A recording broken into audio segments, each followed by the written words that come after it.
Bonjour à toutes et à tous, ma team Kiefer, j'espère que vous allez bien. Aujourd'hui pour cette nouvelle vidéo on se retrouve pour parler de la tempête Ciarán qui a donc touché la France, le nord-ouest comme prévu. L'heure est plus au bilan. On va voir dans cette vidéo les records de vent qui ont été atteints. On va comparer cette tempête au final aux autres tempêtes qui ont eu lieu dans l'historique de la France et notamment de cette zone du nord-ouest de la France. On va regarder un petit peu justement la trajectoire qu'a eu cette perturbation.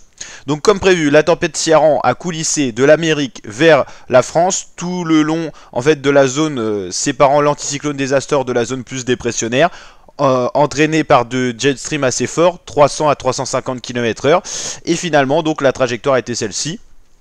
Un petit peu celle prévue, mais un petit peu plus au sud que prévu. On pensait que cette tempête passerait plus au nord vers la mer de la Manche, et finalement elle a quand même touché une bonne partie du nord-ouest de la France, un peu plus bas que prévu. On pourrait délimiter vers Nantes notamment pour la zone de délimitation pour les forts vents.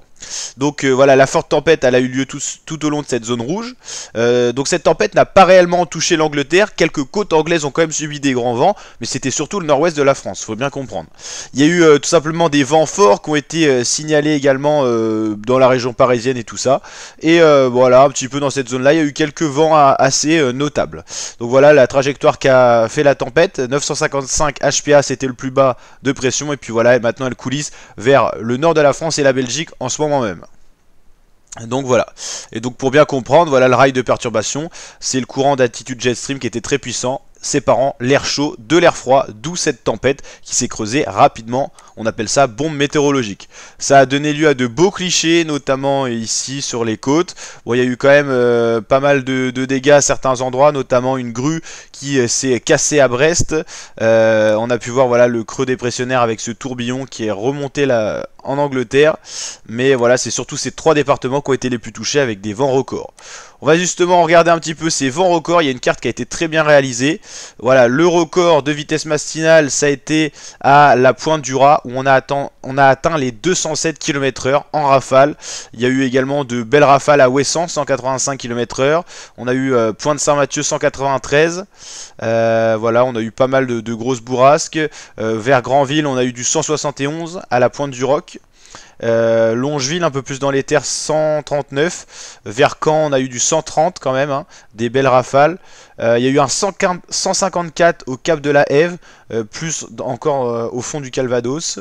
Voilà, il y a eu des belles pointes de vitesse, et on a dit cette tempête est passée un peu plus au sud que prévu. On pensait que ça serait plus cette zone là, et c'est descendu quand même assez bas, hein. On a eu 168 à l'île de Groix, on a eu 152 vers Noirmoutier, Quiberon 118, voilà. Ah non, Noirmoutier c'est la 113 km/h, voilà. Donc voilà surtout les zones qui ont été touchées par de forts vents. Plus dans les terres vers Rennes, on a eu du 120, du 108, voilà, qui a été relevé. Ça c'est les dernières tempêtes depuis les années 80.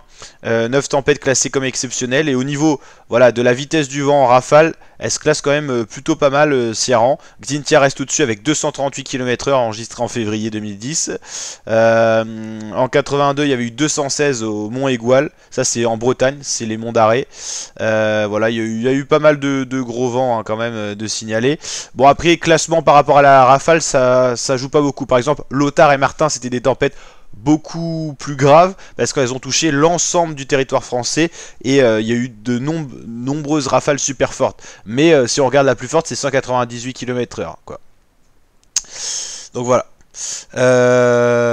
Voilà, ça c'est toutes les grandes bourrasques on va dire qui ont été recensées. Voilà, sinon avec une autre symbolisation. Au jour d'aujourd'hui, enfin à l'heure actuelle, voilà, la tempête, le creux dépressionnaire est là, les vents continuent à souffler assez fort, voilà, sur le nord de la France, mais ça touche surtout la Belgique et les Pays-Bas. C'est une tempête qui s'est quand même atténuée. Les vents forts sont toujours présents, on va toujours continuer avec un petit peu la même schématisation qu'on avait utilisée. Là, si vous vous demandez ce que c'est la vidéo, enfin c'est la symbolisation MSN, c'est plutôt pas mal, hein. C'est très bien réalisé. Les vents les plus forts sont ici. Bon, là c'est les vents moyens à 83 km/h, vous pouvez avoir des rafales à 140 là en ce moment même, donc ici sur l'Atlantique. Donc là la tempête qui suit un petit peu, qui laisse débouler du vent du nord, ce qui va rafraîchir la température en France, vous allez le voir rapidement, d'où la neige en montagne. C'est cette perturbation qui descend directement du pôle.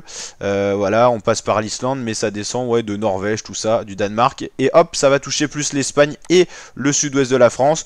Tempête qui ne sera pas comparable à Ciarán, ça sera quand même inférieur. Mais il y aura de bonnes bourrasques hein, dans cette zone-là quand même. Voilà, dans ce sud-ouest de la France, elle va vite s'écraser en finissant dans les terres. Voilà, on le voit petit à petit. Hop, d'ici vendredi soir tout simplement. Et là, on va encore s'intéresser à une grosse tempête qui va pas toucher les mêmes zones, mais qui va nous concerner ce week-end sur des zones plus ouest, sud-ouest de la France et notamment l'Espagne. Donc on voit un petit peu, là c'est vendredi soir, donc là elle est très massive cette tempête, peut-être encore plus grande que Ciarán. Toujours cette perturbation avec de l'air du nord, hein. Donc là on aura des vents de sud en France, mais petit à petit ça va rebasculer dans un vent de nord-ouest. Donc là bam, hop, ça va coulisser. Donc là il y aura du vent en Bretagne, mais ça sera pas comparable. Attention aux fortes vagues qui pourraient quand même être présentes.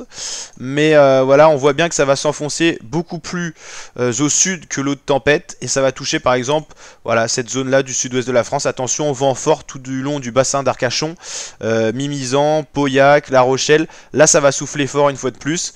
Ça sera encore un beaucoup de vent, beaucoup de tabac on appelle ça au niveau marin. Et puis toujours des forts vents sur l'océan, hein, des vents qui font débouler de l'air du pôle Nord, hein, donc ça va rafraîchir la température, pas tant que ça en France. On fera d'ailleurs une vidéo prévision des températures pour ce mois de novembre, donc n'hésitez pas à vous abonner à la chaîne pour suivre tout ça et activer la cloche. Et donc voilà, les vents qui seront toujours assez forts. On aura encore un risque de tempête bien présent sur la France. Bon là, il y aura une petite tempête mais beaucoup plus atténuée qui touchera un petit peu l'Irlande. Donc là, plus rien pour la France en début de semaine prochaine. Et on voit bien qu'il y a toujours des tempêtes qui vont se former mais qui vont circuler beaucoup plus au nord.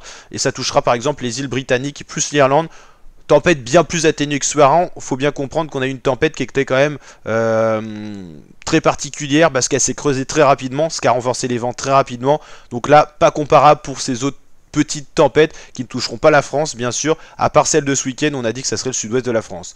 Là, encore une autre tempête, mais scénario différent. Elle va se faire plus au nord dans l'Atlantique. Mais attention à surveiller, c'est une tempête qui pourrait venir vers la France. Mais voilà, les vents ne seront pas du tout aussi intenses et la trajectoire ne sera pas du tout similaire à surveiller. Voilà, il y a encore un courant perturbé. Et vous l'avez compris, il y a encore des belles tempêtes qui vont se former, mais à suivre. Hein, mais pour l'instant, aucune trajectoire n'indique d'autres réelles tempêtes en France, mis à part ce week-end, vous l'avez bien compris.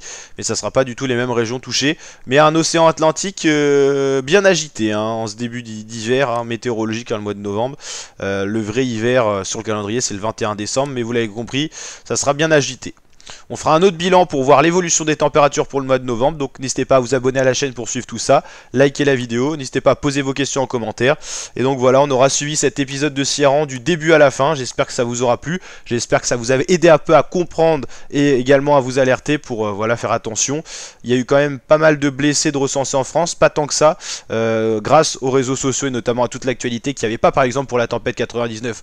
Bon, c'est pas comparable. 99, ça a touché...